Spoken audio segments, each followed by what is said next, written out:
Halo kawan-kawan, semoga semuanya dalam keadaan sehat, amin. Pada pemuatan video kali ini, kita akan membicarakan sesuatu yang mungkin terdengar berat, tapi sebenarnya bukan barang asing atau barangkali suatu hal yang menyenangkan untuk digeluti. Filsafat, ya, filsafat, apa kedengarannya menakutkan? Atau barangkali filsafat merupakan pengetahuan yang ingin sekali kita ketahui dalam hidup.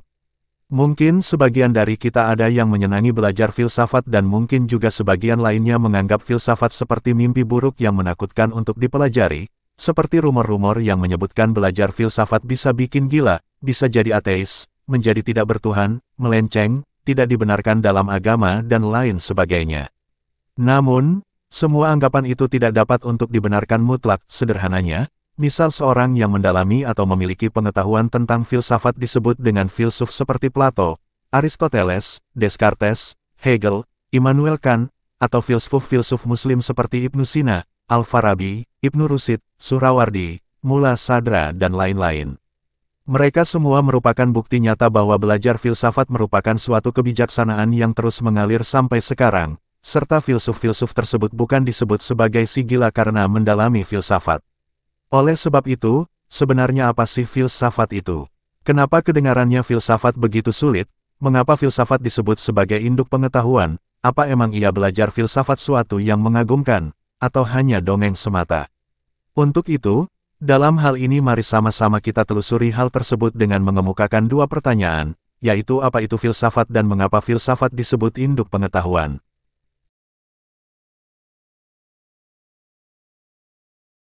Apa itu filsafat? Sederhananya, filsafat merupakan upaya manusia untuk memahami segala sesuatu secara lebih mendalam, bukan cuma mempertanyakan apa, tetapi sampai pada bagaimana atau kenapa. Sehingga dalam hal ini filsafat dapat kita sebut dengan rasa penasaran yang paling dalam tentang hakikat segala hal. Dengan itu, maka tidak heran filsafat dikatakan tidak hanya sekadar mencari jawaban, tetapi mempertanyakan asumsi-asumsi dasar yang mengajak kita untuk berpikir kritis, logis, dan mendalam. Sebagai contoh, misalnya keberadaan pohon, secara biologi kita tahu tentang struktur pohon, fotosintesis, dan lainnya. Tapi dalam kacamata filsafat, hal tersebut sampai kepada pertanyaan, kenapa ada pohon? Apa makna keberadaan pohon di alam semesta dan lebih dalam lagi?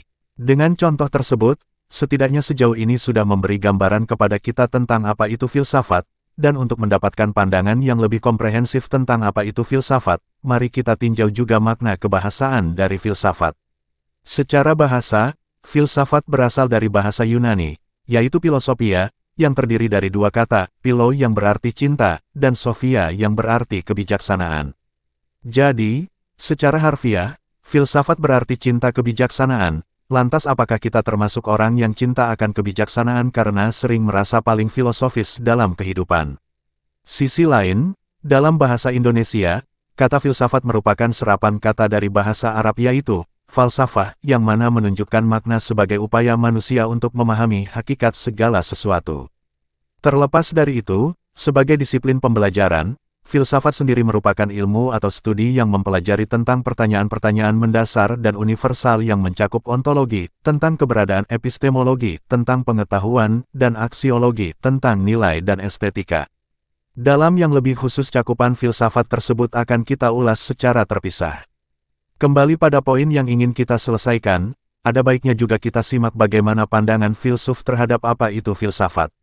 1. Sokrates, filsafat adalah upaya untuk mengenal diri sendiri. 2. Plato, filsafat adalah ilmu pengetahuan tentang hakikat yang abadi.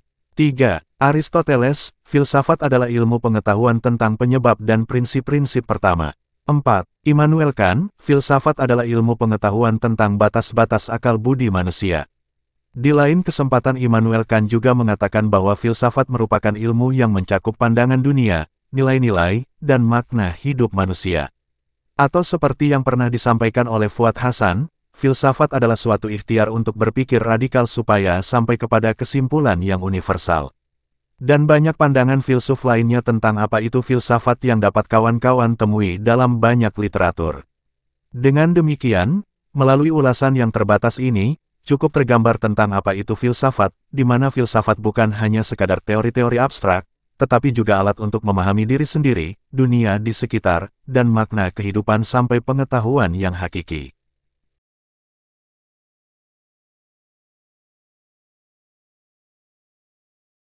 Mengapa filsafat disebut induk pengetahuan? Mungkin kita pernah berpikir apa benar filsafat itu induk pengetahuan, apakah iya? Bukankah filsafat hanya kumpulan ide abstrak yang tidak terrealisasikan? Lantas kenapa filsafat disebut induk pengetahuan? Dulu, sebelum ada ilmu-ilmu spesifik seperti sekarang, semua pengetahuan itu berawal dari filsafat, di mana manusia yang mulai beralih dari mitos kepada logos, atau pada saat manusia mulai mempertanyakan kebenaran mitologi yang berkembang dengan hal yang sifatnya empiris atau bisa dibuktikan dan diterima akal manusia.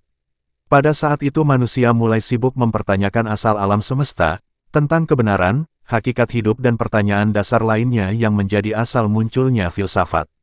Sehingga kurang lebih, para filsuf zaman dulu berusaha menjawab pertanyaan tentang segala hal tersebut, mulai dari alam semesta sampai etika atau mulai dari keberadaan sampai fungsi keberadaan tersebut. Pemikiran-pemikiran inilah pada lanjutannya menjadi cabang-cabang ilmu pengetahuan yang kita kenal sekarang. Misal seperti psikologi yang didasari pada kajian tentang jiwa dan kesadaran, mulai berdiri sendiri sebagai disiplin tersendiri pada abad ke-19 dan lain sebagainya. Dengan demikian dapat kita katakan bahwa filsafat sebagai induk pengetahuan merupakan asal-muasal terjadinya pengetahuan lainnya, dalam artian bahwa selalu terdapat kaitan filsafat dengan ilmu lainnya. Hal ini sekaligus menjadi ciri dari filsafat itu sendiri, yaitu pengetahuan yang koresponden dengan ilmu lainnya. Dengan bahasa sederhana filsafat merupakan akar dari semua pohon ilmu pengetahuan. Atau dengan kata lain mengapa filsafat disebut induk pengetahuan? Karena menyediakan kerangka berpikir dasar untuk semua ilmu pengetahuan, yang dapat diibaratkan sebagai pondasi rumah. Seperti kita ketahui dalam filsafat, kita belajar cara berpikir kritis, logis, dan sistematis. Cara-cara berpikir ini yang kemudian digunakan dalam pengembangan ilmu-ilmu lain. Misalnya, dalam ilmu fisika, kita menggunakan logika untuk merumuskan hukum-hukum alam. Dalam ilmu sosial, kita menggunakan pemikiran kritis untuk menganalisis fenomena-fenomena sosial. Sehingga dalam hal ini filsafat menjadi alat atau pendekatan yang dapat mengembangkan pengetahuan. Terlepas dari hal tersebut, Aristoteles sebagai filsuf kuno pernah menyatakan bahwa filsafat adalah ilmu pertama yang menjadi dasar bagi semua ilmu lainnya. Dalam sebuah artikel di situs harian Pelita, menyatakan mengapa filsafat disebut induk pengetahuan, karena merupakan titik awal dari semua pencarian manusia akan pemahaman dan pengetahuan. Jadi, bagaimana? Apa benar filsafat itu induk pengetahuan? Atau ibu yang melahirkan banyak anak, yaitu ilmu-ilmu pengetahuan lainnya? Filsafat memberikan dasar-dasar pemikiran yang kemudian dikembangkan menjadi ilmu-ilmu yang lebih spesifik. Meskipun kesannya abstrak, filsafat sebenarnya sangat relevan dalam kehidupan sehari-hari. Dengan belajar filsafat, kita bisa jadi lebih kritis, lebih bijak, dan lebih mampu memahami dunia di sekitar kita sampai pada pengetahuan yang hakiki. Dengan demikian, habis sudah penjabaran sederhana dan terbatas ini mengenai apa itu filsafat dan mengapa disebut induk pengetahuan. Mari sama-sama belajar dan berikan kami masukan atau ulasan lain yang bisa kami bahas di kanal ini. Semoga bermanfaat dan terima kasih.